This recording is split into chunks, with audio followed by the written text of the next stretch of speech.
Hi there, my name is Claudia Salas, and in this video I will talk a little bit about the book The Age of Spiritual Machines. And well, we will start this video by commenting a little bit about the author, which is Ray Kurzweil. He's an American author, inventor, entrepreneur, and most important, futurist. And to be honest, I wasn't very familiar with the term futurist. And after a quick research, I found out that a futurist is that it's a person that observes and analyzes the trends, and then with this information they make assumptions and predictions for the future. So yeah, that it was this was very interesting. And also, The Age of Spiritual Machines wasn't the first book Kurzweil wrote. The first is called The Age of Intelligent Machines, and I think it's quite similar to Spiritual Machines. But in that book, he actually predict the dissolution of the Soviet Union due to the development of cell phones and other devices, personal devices. And I think he nailed that. um, well, he's a very popular and important guy for the technology and engineering field, of course. And well, now just a quick comment. I found out that he's now 74 years old, but he when he was 35, I think, he recognized that. I mean, he didn't care about taking care of himself, and he was diagnosed with diabetes, and he started a weird treatment. But the point here is that I found out very, I don't know, odd, ironic that he cared so much about the future, he actually forgot about taking care about the present. So, of course, after he predict that people will live longer and will also never die because our soul is going to be transmitted into a different body. But the case is that that is not happening currently, and I mean, you have to take care of yourself. For the analysis of the book, I would like to use the same structure that was given there. And for this, Kurzweil starts by giving us an example of a gambler that keeps winning and winning every time. Eventually, he starts to feel bored, and he realizes that that was kind of a punishment. And just a quick comment on this. This reminds me of a Netflix show called The Good Place, in which the protagonist, Eleanor, when she dies, she's assigned into the good place, but she feels guilty because she knows that when she was alive, she wasn't a good person at all. So eventually, she starts trying to become a good person to justify her stay in there. But there are certain situations and other things happen that that make her that made her feel stressed and overwhelmed. And then, as the gambler, she realizes that she's actually in the bad place because she's feeling that like a punishment. She's feeling guilty every time, and even if she tries to work that out, she something happens and then she feels more guilty. And well, but back into back into the example of the gambler. Kurzweil mentions that we're kinda more attached to the problems than to the solutions. Of course, I think that we are kind of used to the problems, that we don't care in some way. And if we try to fix everything and we have everything fixed, we will get bored, just as the gambler. But of course, there are certain problems that we are actually trying to solve. And to solve them, we use certain type of technology. And now we can see that the development of technology is increasing every in these past years. No, for example, we 25, 20 years ago, we have cell phones that were the size of a brick, and now we're having thinner and thinner devices every year. And, and these devices, personal devices like computers and other type of professional computers, are becoming more and more intelligent every year, and they're actually reaching our level of intelligence, and this will increase their level of intelligence will increase, but ours are going to stay in the same level. And this is due to the neurons. Our neurons are not as fast as the ones that computers have. No, and all this exponential rate of development is not only applied into the personal or technological devices. We can see this way back until the creation of the universe. Kurzweil mentioned how the universe was created in the snap of a finger, but then it took way more time for other things to be created, such as Earth, the galaxies, etc. And this exponential development can have a positive or a negative tendency. So far, we experience in the technology, we're experience only the positive tendency. In this century, the beginning of this century, we're now again experience this exponential growth, because he says that okay, yeah, everything starts quickly, but then t- there's a lot of time to that needs to pass until everything starts um, increasing again. Okay, so now we're actually in that knee of the curve, he says. And these I like how he relates all of the subjects, because it's not only about technology. He also mentions physics, chemics, and biology, right?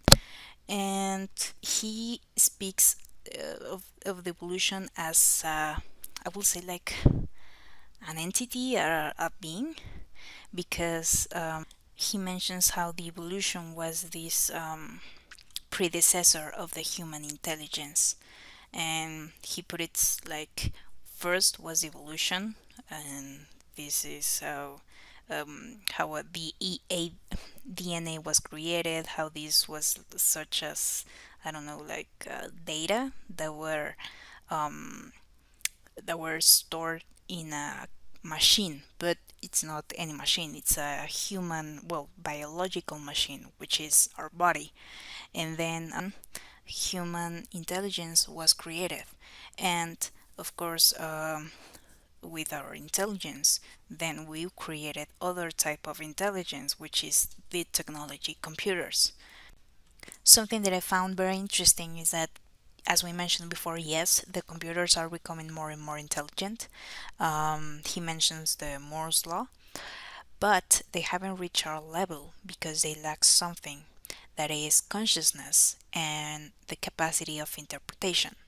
And in the language, we can see this very clear, because when we are speaking with someone, or when we read something, we can understand the meaning, the actual meaning, or the subliminal message of that sentence. And computers don't. They are better at storage data, or well, memory. Yeah. And of course, that is something that technicians and IT developers and engineers are trying to solve. And for that, they are using for methods or aptitudes that we humans use. The first one is the recursive method, in which we use a lot of combinations. Um, they use this in a software in a game of chess, for example. They use a lot of combinations to see which is a better move the computer can do. The second one is a neural network, neural nets, and we are very good at that because we are good at recognizing patterns. And the final one is the evolutionary algorithms, which is based on iterations, and we use that when we have a lot of variables. And the point of those methods is that the computer can be able to gather knowledge on their own and doesn't need the help of the human. And an essential part of that is knowledge. Knowledge has become very important into the consecution of these objectives, and it is an industry. We have the knowledge engineering industry that is focused on get the computers to be able to function on themselves. Now is the time to go where he predicts certain situations. He first mentions that we are becoming software, or we will become software and not hardware. I mean, our essence, our soul, um, will be storage in certain, I don't know, device or something, and this can be transferred into a new body. So the mortality won't exist as we know it. You know, we know when someone dies, well, he's gone forever. But now don't. We will transfer our memories, our experiences into a new body. And this reminds me of two episodes of Black Mirror. The first one, San Junipero, in which well, this is kind of they make a new universe in which you can go when you die. And there is this other episode, I don't recall the name, but in that one we can see how a girl loses her fiance or her husband. He dies, but then there's this company that can give you a replica of a person with the memories, and they actually act like you want to. And this is, I think it's very suitable to what Kurzweil was mentioning, because he mentions that we will transfer into another body. But I think the difference from the episode of Black Mirror and the vision of Kurzweil is that we will be the same person, kinda. The freaky part of this is that this process of becoming software, or defining our body as hardware, has already begun.